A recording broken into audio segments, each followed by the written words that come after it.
to Community Church. I am Andrew Galuska, the Director of Music and Fine Arts here at this wonderful, wonderful church in Vero Beach, Florida. And thank you for being with us for our for our Lent and Poetry and Organ series. What I like to say is this helps me prepare for what is about to happen. So 6 weeks, Easter will happen. It's a very busy time in the world and in our lives. This is a time that we set aside to leave the world outside. To be in here, to be in the moment, to be one with the spoken word and one with music. So no news, no politics, just the beauty of poetry and music. I hope that you will join us for each one. Thank you for being here. I would like to introduce Sean Sexton, who will introduce our poet for today. Sean?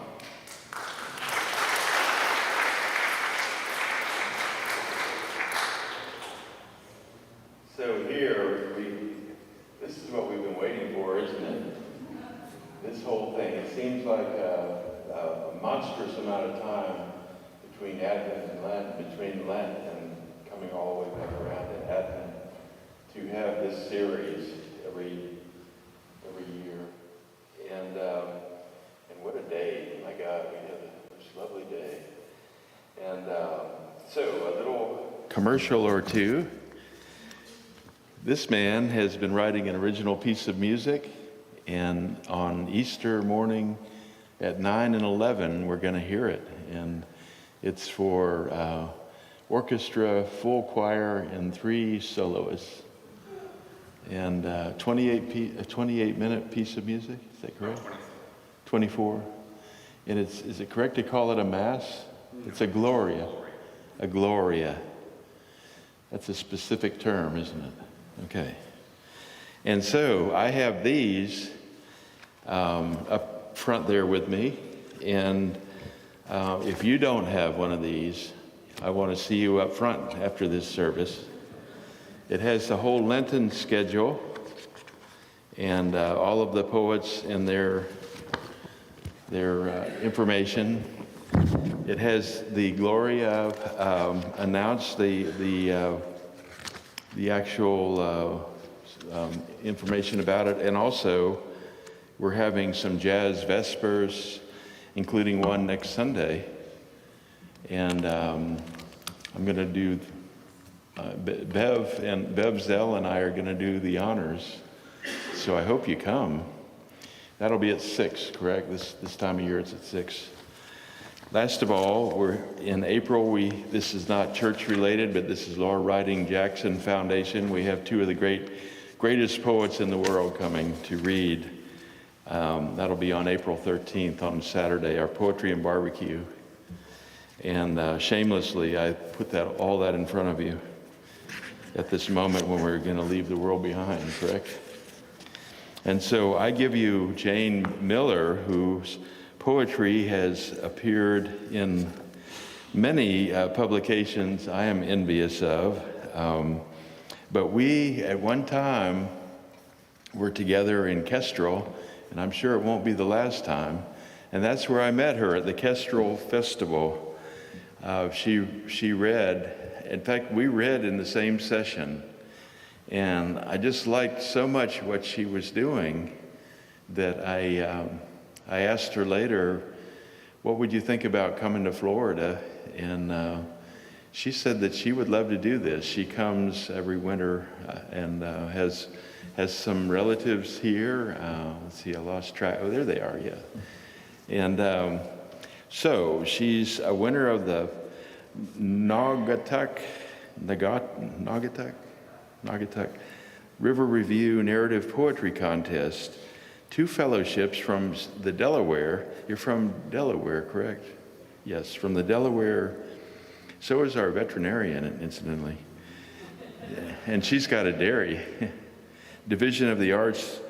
3 of her poems were selected by the Poetry and transit program for display on buses in Luzerne County, Pennsylvania. She is co-author of a poetry collection, Walking the Sunken Boards, Pond Road Press 2019, and co-editor of the online poetry journal, Quartet. And when you come up and get one of her brand new books, this is a debut here in Vero Beach. And we have debuted a few books here, but she has some available. You can get more information about her, but I want you to hear her now, and I don't want you to hear me anymore. So delighted that you're here.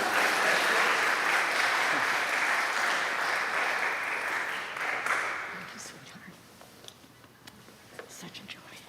Do you want to take those? Oh, yeah.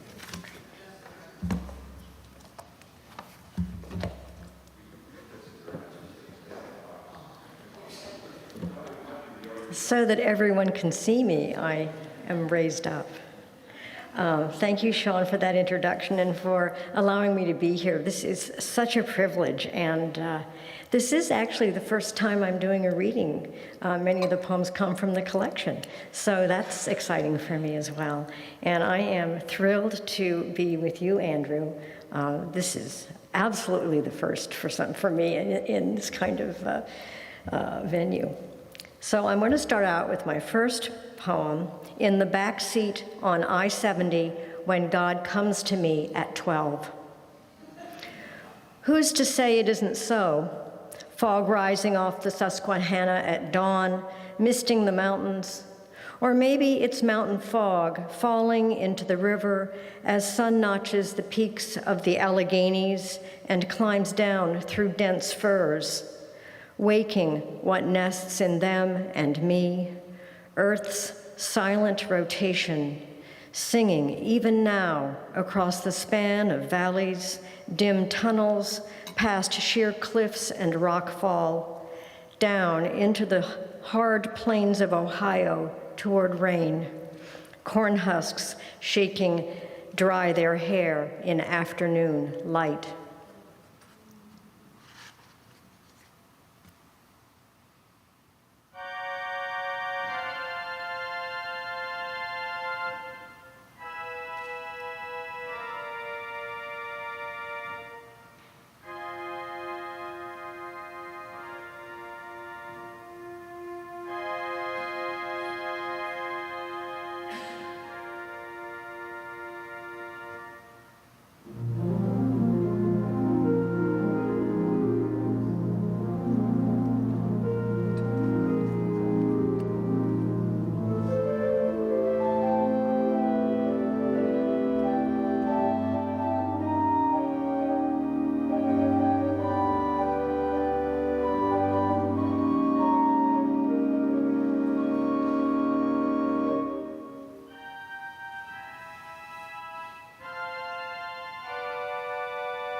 My work here is done.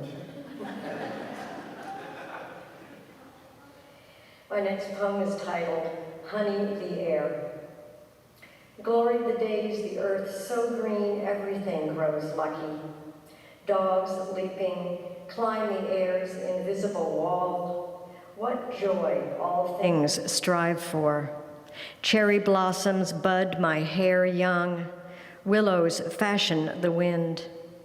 New-eared boxwoods glisten as grass snakes stir in cursive. In soupy mud, shallow-rooted trees upend where earthworms shrug. Unhotched hawks pivot, each thermal a slope between glides they swerve. Sing praise, swallow gutter-perched, burst lark into aria. Ridged in swamps, snapping turtles flood a grin. But bees that honey the air, where do they shiver now? Blossoms shake the dew for them.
This poem is dedicated to my cousin Susan, who is in the audience today. I drive home. July, it's twilight, when suddenly everywhere the smell of baked earth and corn. I am a girl again riding to an Iowa farm tucked between fields where relatives live. Walgreen, my cousin's Siamese, hunches in the grass, obvious as a rock. At the end of the drive, the chicken coop, abandoned. Out back, purple iris beside the propane tank. Lemon meringue pie clouds my mouth, slick with tart. Glasses of iced tea and Tang sweat to cool us. My little brother chases ice cubes on a high chair tray. We sleep in a room with hunting rifles locked in a mahogany case behind glass. Ruffled shears barely move. A harvest moon flags the air humid with cricketing. The flagpole's empty chain, wind luft, clangs. Weather coming. If it rains, the bird bath will fill. Goldfinches and robins know not to depend on us. As a child, I had no sense of the grudges and griefs summer kept at bay. For what is memory in the young but a dandelion wish? Driving into darkness, I realize my elders were probably younger, but not happier than I am now. From the roadside gully, fireflies wink.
Summer stock.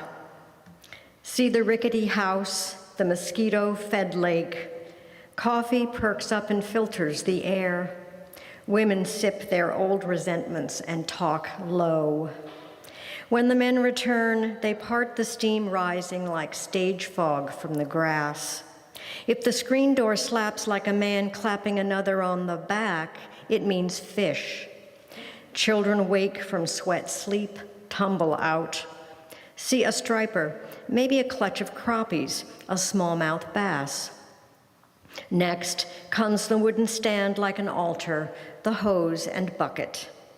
Watch the beheading, guts slit and spilled, the boat of bones parted from flesh. On the cook stove, crisp frying potatoes and onions. The lovers trail in, what's between them clinging like static.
So I want to preface this next poem with something Diana Getch, another poet, said, which is that every poem is a love poem.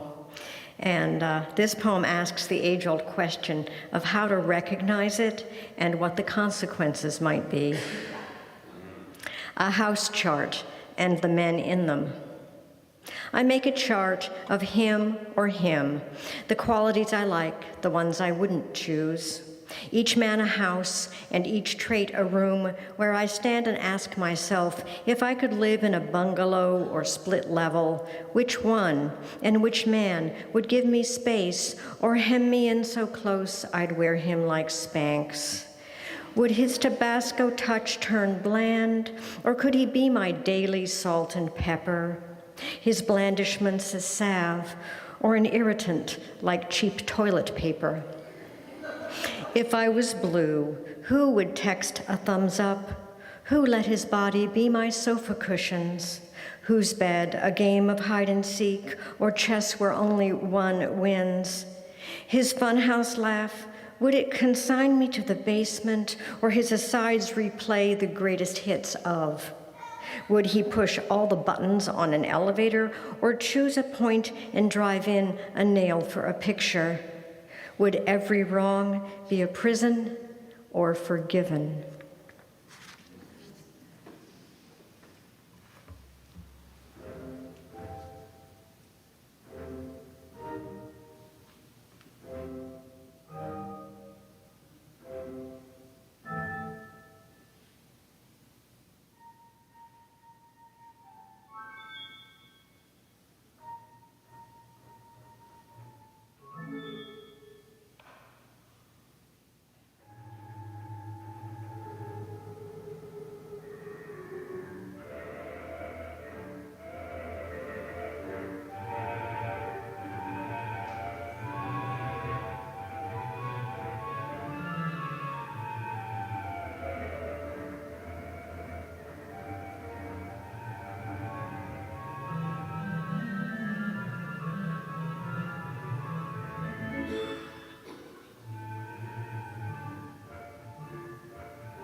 After you call from the airport, I open the closet to be near you, the jacket you left.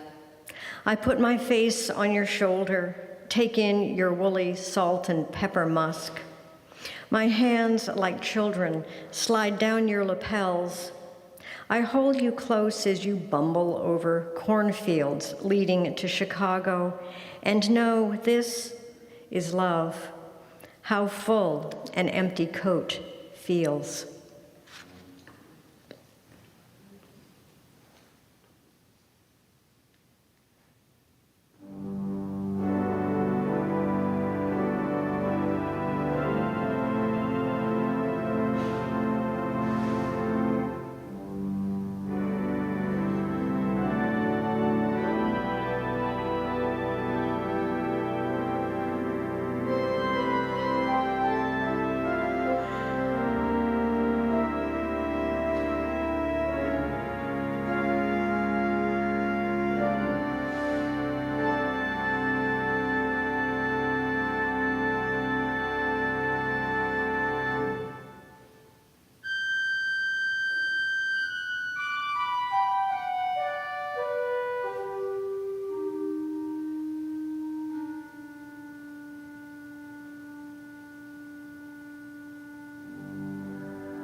free for all.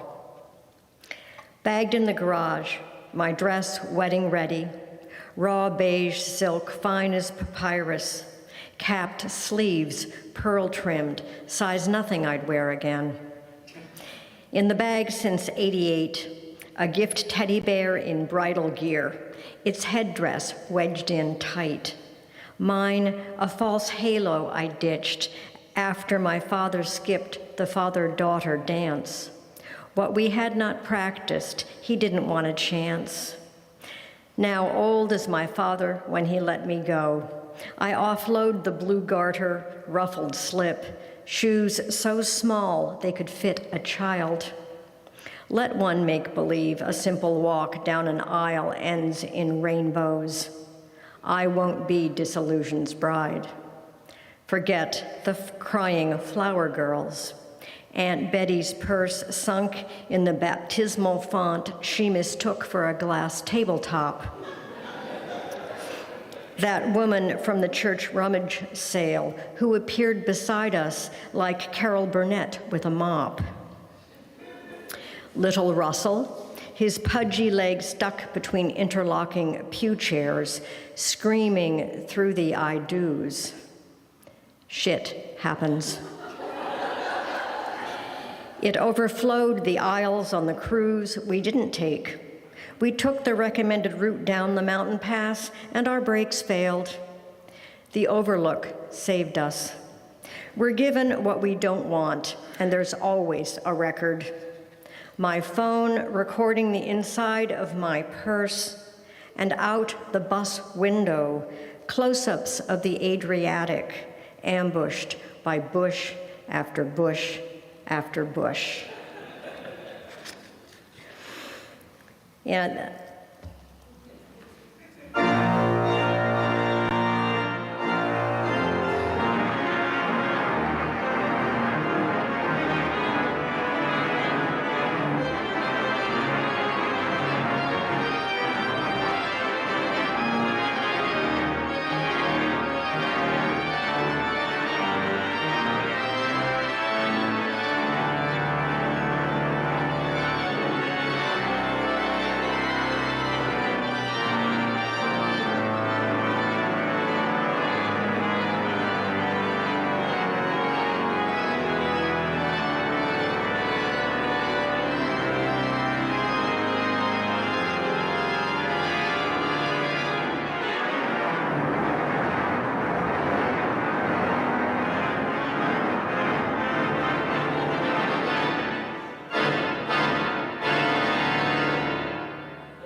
well, this next poem, like others today, are about moving. I moved around a lot growing up, so that might have something to do with it.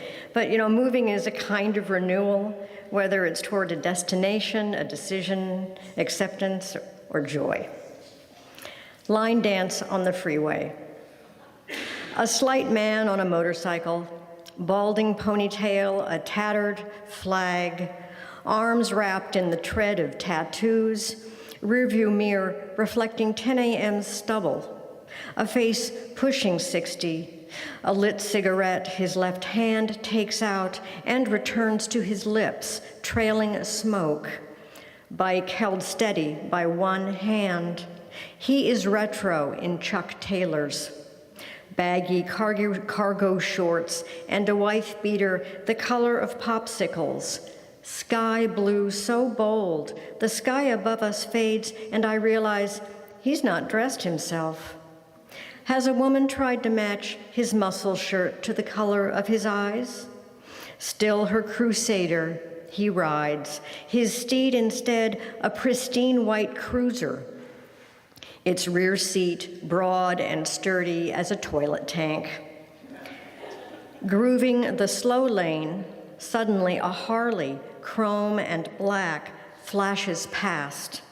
He glances left, speeds up, cuts in front of a Crown Vic. Not much of a risk, but enough. It's so damn beautiful that he tries.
Teaching my children to drive.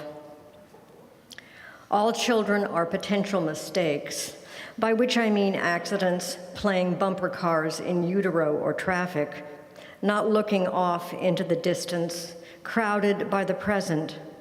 From the corner of the eye seen too late, futures glint off metal. Children, do not be afraid. I am the state trooper who writes my anger in invisible ink.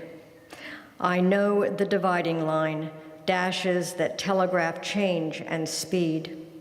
I will break my promises, tell you the world is safe, parenting all burst and break and traffic jams.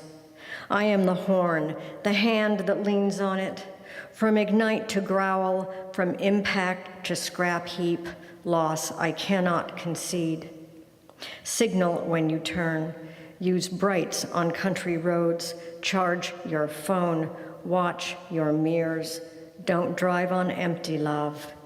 Buckle up. Merge.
The only thing you need to know in this poem is that all the objects cited in it are game tiles. You could die playing mahjong. I'm a novice at this game. Each tile plots against me. Bams, dots, birds, runs that don't add up. Each a rectangle, a white grave, some with flowers. I've already died twice and I don't know how. 1 minute I'm fine, then a fatal misstep. The crack that breaks my back, soap I slip on, a north wind pushing me over the brink. I shuffle tiles, tentative as the old woman I found the other day in the middle of the street, teetering on her cane to reach the mailbox she'd just passed in the median at my neighborhood entrance. Her car abandoned in the road. She was in a black coat and earmuffs. It was hot out. I stopped my car, offered to post her mail. She fumbled in her two-zippered purse for birthday cards I want to make sure they get. Lost on her, a man's dirty look behind her back. He was a novice at the game of being nice, and I'm not that different. This woman deserved more. Don't we all? She dawdled at my car window, said, "Someday, I hope I can do something nice for you." I know I'll never see her again. Get in your car, I wanted to say. Be safe.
So I think this will be my last poem.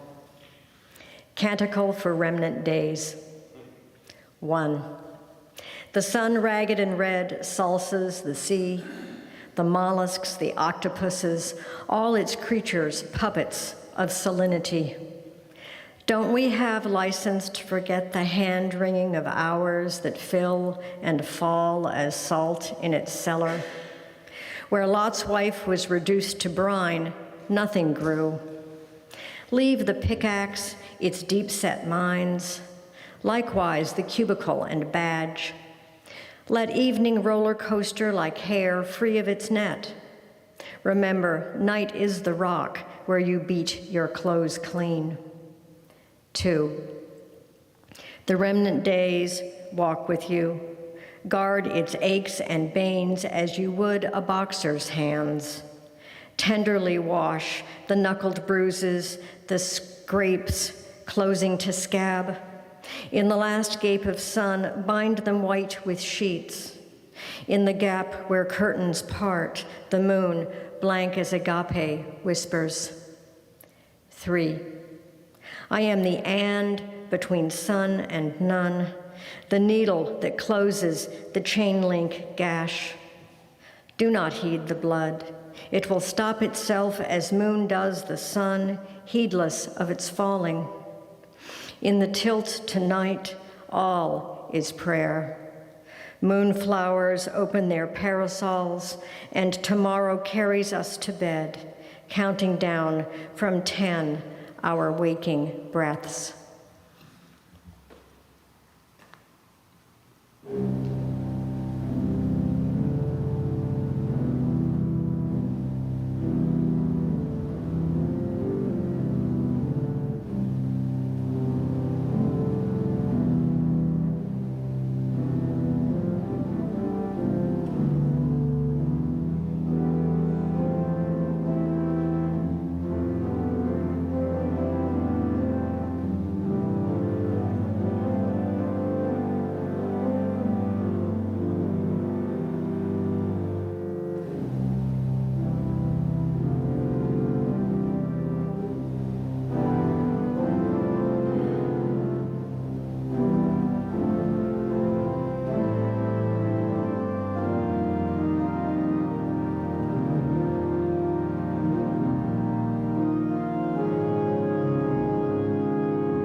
Thank you for joining us today. Next week, guess who it is? Sean Sexton next week. Wonderful. Please come back and join us. Thank you for being with us on our first Lenten organ and poetry recital. I hope that you'll be here for every one of them. Godspeed.